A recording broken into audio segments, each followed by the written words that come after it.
സഹിച്ചേട്ടാ ഒരു മഹാമനസ്കരൻ തന്നെ. അപ്പോൾ ബാക്കി പൈസ ഇല്ലേ? അല്ല, അതല്ല, ഈ കഴിഞ്ഞ പടത്തിൻ്റെ ഇൻ്റർവ്യൂവിൻ്റെ സഹിച്ചേട്ടൻ്റെ പെർഫോമൻസിൻ്റെ ക്രെഡിറ്റ് മറ്റ് സംവിധായകർക്ക് കൊടുക്കുന്നുണ്ട്.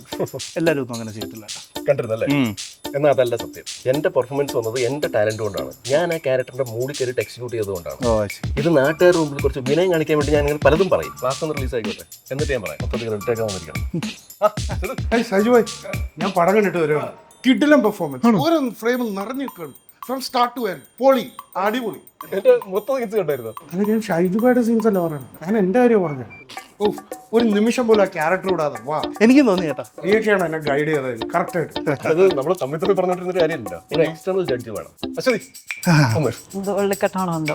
അശ്വതി, നമ്മുടെ സിദ്ധുവിന്റെ പെർഫോമൻസ് ഒക്കെ ഉണ്ട്. എന്റെ പൊന്നു ചേട്ടാ, പറയാതിരിക്കാൻ പറ്റില്ല, ഗംഭീര പെർഫോമൻസ്. ഓ, ഞാനിങ്ങനെ ഗൂസ് ബംസ് വന്നുപോയി. നമുക്ക് വേറെ ആളെ സങ്കല്പിക്കാൻ പറ്റില്ല റോളില്. അങ്ങനെ ചെയ്തു വെച്ചിട്ടുണ്ട് അല്ലേ? എന്റെ ഡബിങ്ങിന് ശേഷമുള്ള കുറച്ച് എലിവേറ്റ് ആയില്ലേ പെർഫോമൻസ് ഒക്കെ? പറഞ്ഞോളൂ, സിദ്ധുവിന്റെ ഒക്കെ പറഞ്ഞോളൂ, ഒട്ടും മടിക്കട്ടെ. അത് ആക്ച്വലി ഞാൻ ചേട്ടനോട് പറയാനിരിക്കായിരുന്നു.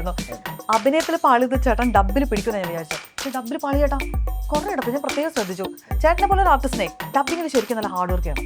ശരിക്കും ചേട്ടന് സാധിക്കും.